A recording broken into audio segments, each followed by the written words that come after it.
Ustedes han oído hablar de un juego en línea que se llama Minecraft.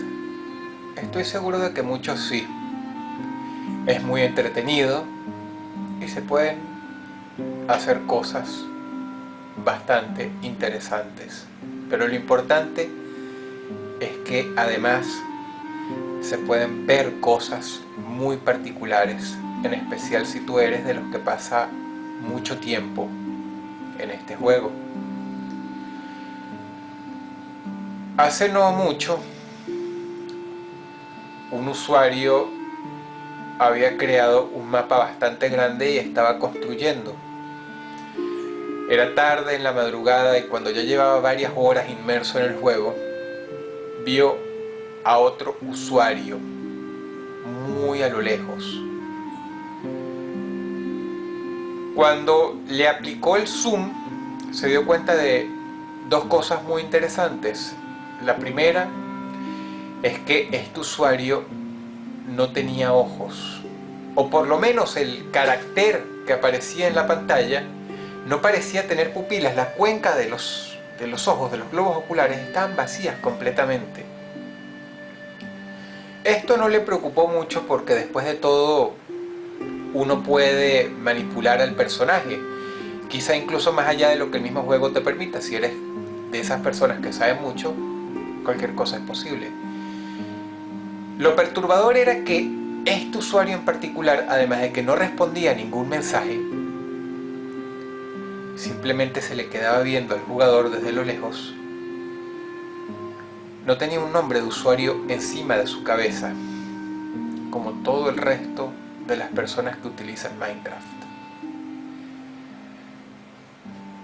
Bien resuelto, dejó lo que estaba haciendo y el jugador se puso a perseguir a este personaje.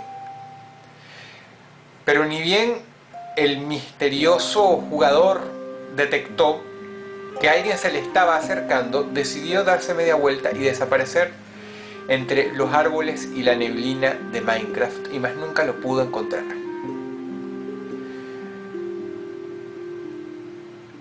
El jugador siguió trabajando en lo suyo, pero no pudo olvidar esto, así que bien resuelto fue a los foros de Minecraft y preguntó por este extraño personaje, y lo describió tal como yo se los he descrito a ustedes. La órbita de los ojos vacía y sin nombre de usuario. ¿Cuál fue su sorpresa de que a los 5 minutos su mensaje fue borrado? No entendió por qué, así que volvió a subir la pregunta, pero esta fue borrada todavía más rápidamente. Y además recibió un mensaje privado. El mensaje privado venía de parte de un moderador que simplemente le puso la palabra stop, detente en inglés. Y con mucha razón, este jugador de Minecraft se lo tomó como una amenaza y no volvió a subir más el mensaje. Pero más tarde, durante esa noche, recibió otro mensajito privado de parte de un usuario que le dijo que también había visto a este personaje e incluso le describió cosas que él no recordaba, aparte de la órbita de los ojos vacía y que no tenía nombre de usuario, como por ejemplo el color de la indumentaria. Se lo tomó muy en serio, pues esto fue prueba suficiente para determinar de que no le estaban echando broma. En verdad había visto a este misterioso jugador. Y no solamente eso, sino que la persona que lo había contactado tenía datos de otras personas, muy pocas, que habían visto exactamente lo mismo. Y le dijo, mejor vamos a hablar por mail, porque los moderadores pueden ver los mensajes privados nuestros. Y aunque no sea una regla tipificada, está completamente prohibido hablar de eso en el foro.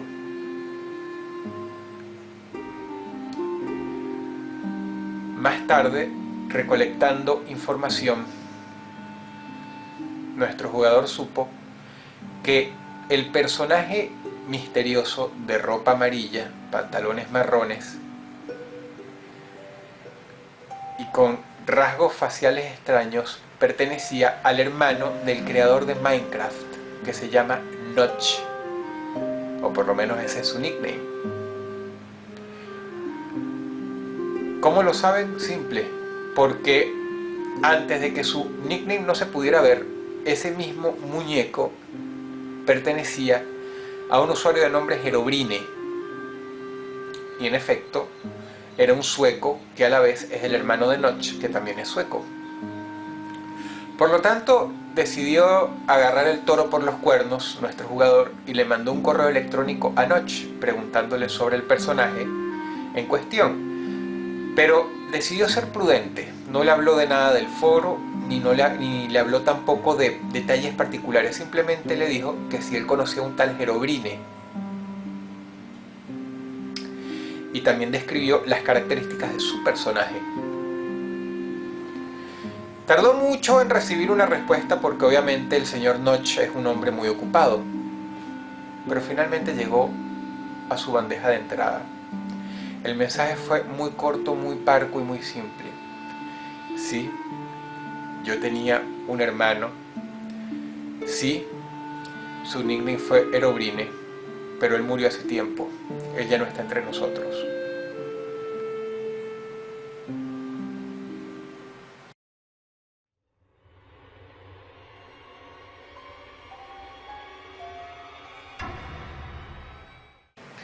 Muy poca gente va a aceptar esta verdad de buena gana, pero resulta que varios de los logros médicos más importantes que disfrutamos hoy día tienen como piedra angular a varios de los abusos más aberrantes y oscuros de la historia humana. El doctor Joseph Mengele, arropado bajo el poderosísimo manto nazi, no fue sino la punta del iceberg. La patrulla 731 en Japón, cuyos logros médicos aún se disfrutan hoy día, fue famosa por mutilar, brutalizar y destruir incontables vidas de chinos, rusos e incluso occidentales que tuvieron la infinita desgracia de ser capturados por las tropas japonesas durante la Segunda Guerra Mundial. Si estamos hablando de verdades odiosas, también vale mencionar otra, y es que pocas veces se han visto tantos progresos en tan poco tiempo como durante las guerras, pues obligan a las naciones a superarse por las malas. Cuando Hitler fue derrotado, dos superpotencias se disputaban la supremacía del planeta Tierra. ¿Y quieren saber algo? Esta historia es parte de esas atrocidades que se cometieron bajo el secretismo de sus gobiernos durante la era de los años 50. En un oscuro y profundo laboratorio norteamericano estaban investigando la muerte humana en su sentido más llano, más simple y más puro. Sabían, pues, que los seres humanos mueren a diferentes edades y de distintas maneras, unos enfermos, otros por accidentes, otros por causas naturales.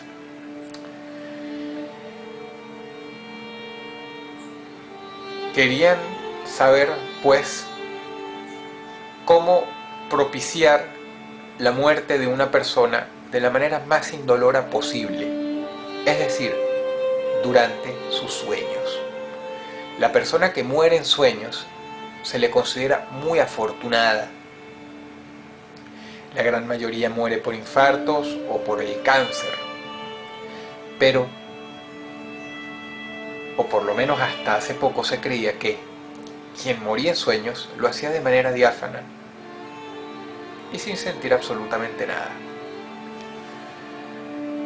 Así que este laboratorio logró conseguir a una multitud de personas que nadie extrañaría, todos mayores de 85 años. Vagabundos, errantes, los bañaron, les dieron de comer y simple y llanamente los hicieron esperar. No curando del todo sus enfermedades, pero procurando que estuvieran dormidos para cuando llegara el momento final. Ya dije que era una época de grandes avances médicos, así que por primera vez podían ver la actividad cerebral de una persona en tiempo real, poniéndole chupones a los lados de la cabeza conectados a largos cables que iban a computadores. ¿Cuál fue la sorpresa de que cuando las primeras personas murieron, los médicos vieron que los encefalogramas de los durmientes tiraban picos en la impresora con la aguja muy altos, muy agresivos, lo que les llevaba a concluir que sus cerebros no solamente tenían una actividad muy alta, varias veces mayor que la de una persona despierta, e incluso varias veces mayor que la de una persona que está sufriendo un estrés muy grande. Ellos consideraron que eran pesadillas, pero se aterrorizaron mucho al ver que estas pesadillas no fueron coincidencias de dos personas. Más tarde murió otra, y como se aseguraron de que estuviera soñando en el momento de su desenlace final, se dieron cuenta de que los resultados de la aguja también tiraban picos altísimos. Se dieron cuenta de que las personas en sus sueños, cuando mueren, sufren de una manera terrible. Hicieron la prueba y resultó positiva, es decir, pasó exactamente lo mismo con otras 4 personas más, hasta que finalmente tomaron la determinación de revivir a alguien que estuviera muriendo en sus sueños. Es decir, lo tenían que despertar, pero a la vez lo tenían que estabilizar. Así que prepararon un equipo médico enorme y sin muchas esperanzas esperaron al día en que la persona seleccionada, que estaba muy enferma, muriera. Se encontraba durmiendo por medio de químicos y finalmente empezó. Ta, ta, ta, ta, ta, ta. La impresora comenzó a lanzar picos altísimos de actividad cerebral. La pantalla estaba completamente roja con la imagen fantasmal del cerebro. El equipo médico se volcó sobre el pobre anciano, le inyectaron varias cosas, lograron revivirlo, lograron despertarlo. Pero fue completamente en vano, pues cuando llevaba segundos de estar despierto, sufrió de un infarto cardíaco y quedó fulminado.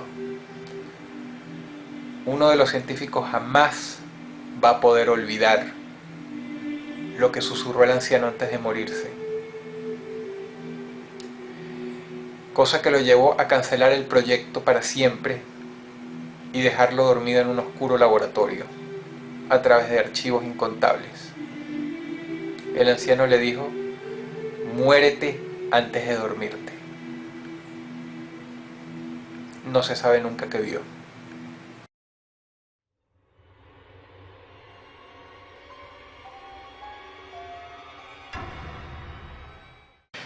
¿Alguna vez ustedes han visto una serie que se llama Bob Esponja?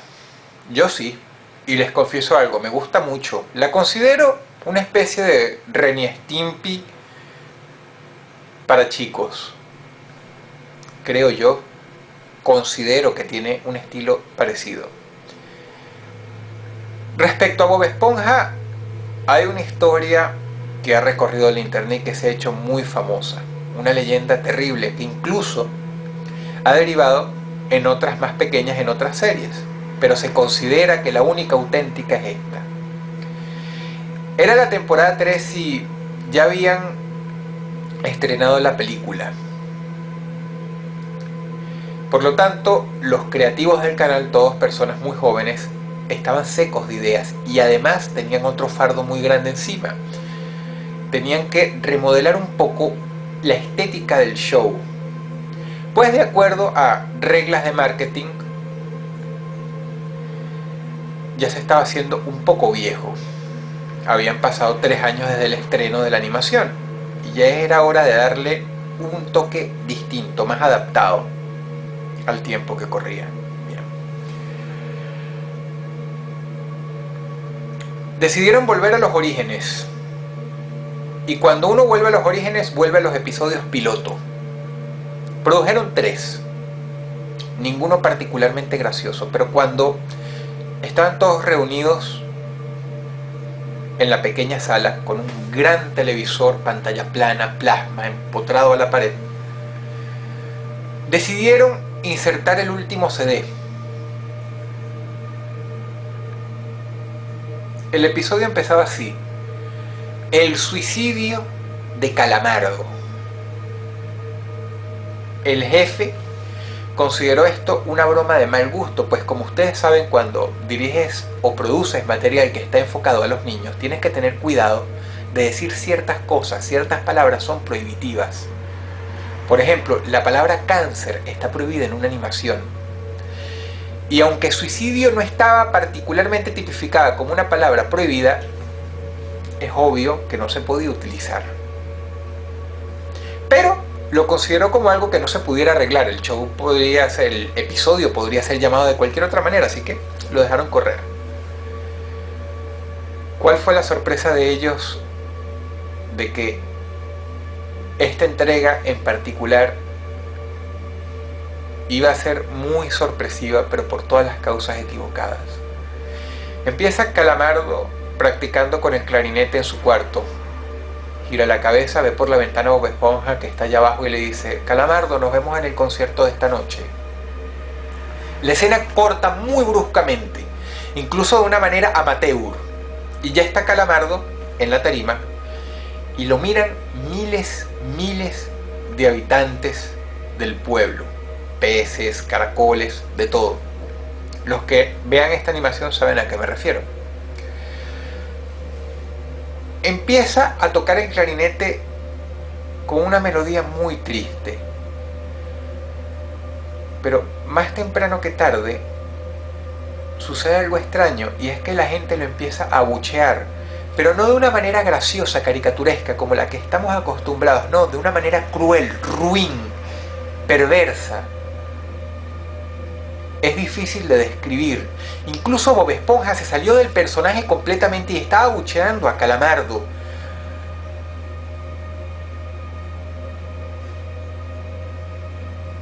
Y cuentan que los ojos de Bob se veían terriblemente reales, así como los ojos de Patricio, de Arenita, de Don Cangrejo, de todo el resto del elenco.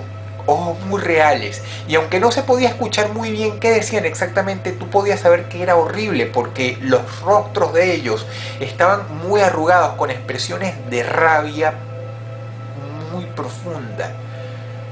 Calamardo obviamente deja de tocar y los mira asombrado, pero nuevamente, insisto, no de la manera caricaturesca que estamos acostumbrados, sino con una expresión mucho más visceral.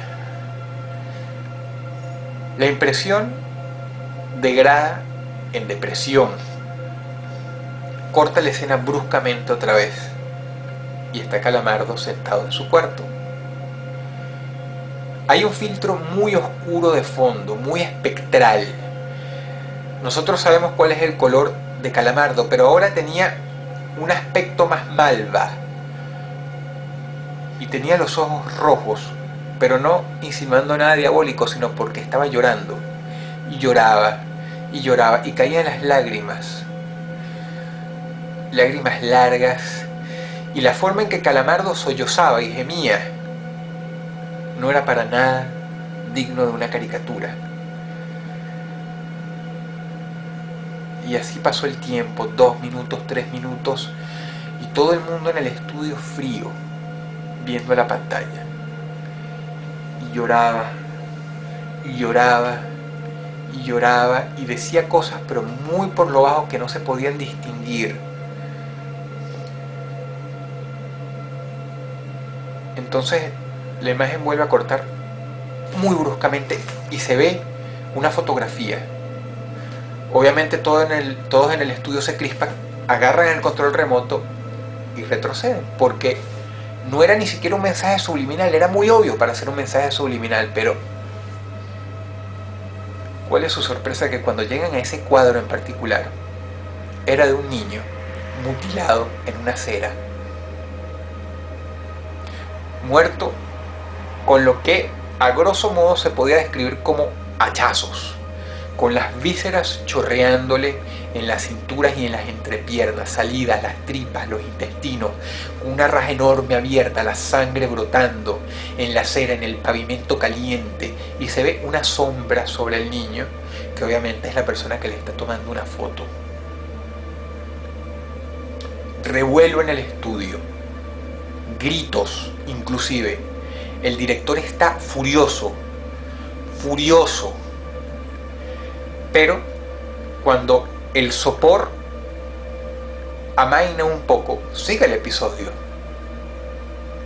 y simple y llanamente está Calamardo llorando y llorando y llorando, y empiezan a multiplicarse los cuadros de niños destrozados completamente. Uno incluso ya no tenía cara, tenía una raja enorme en el medio de la cabeza y tenía los lados del rostro divididos así de manera grotesca, como si fueran lonjas de carne.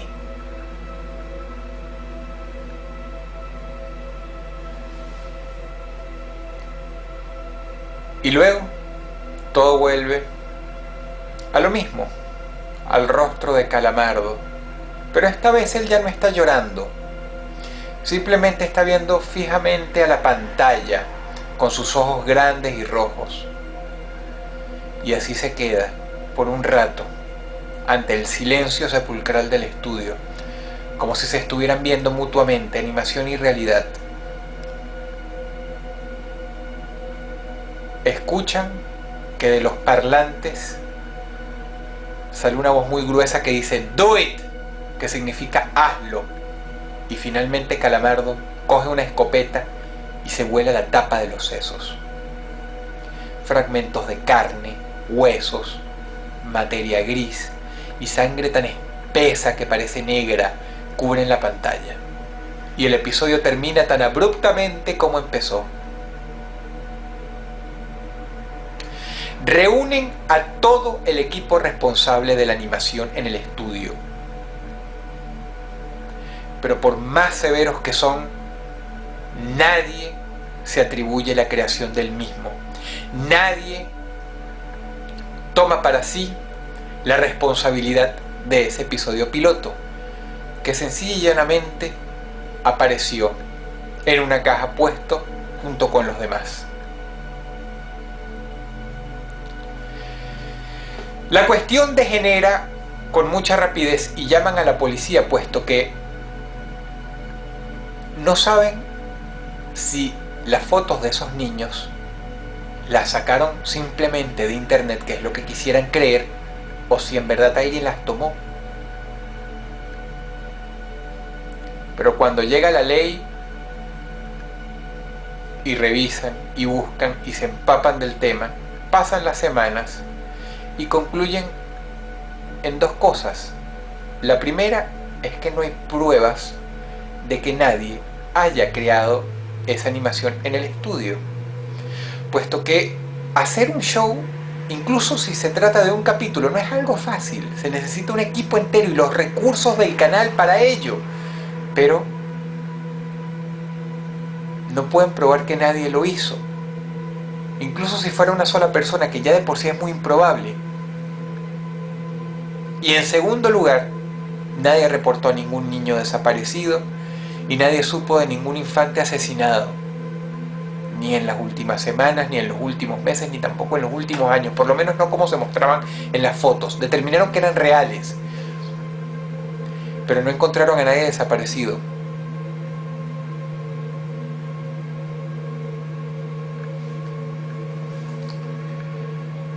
No se sabe qué pasó con este episodio, si lo destruyeron, si lo borraron, pero eso no es lo importante. La vida siguió como siempre. Todo esto no es, pues, sino el simple testimonio de un interno que asegura haber visto lo que vio: el suicidio de Calamardo.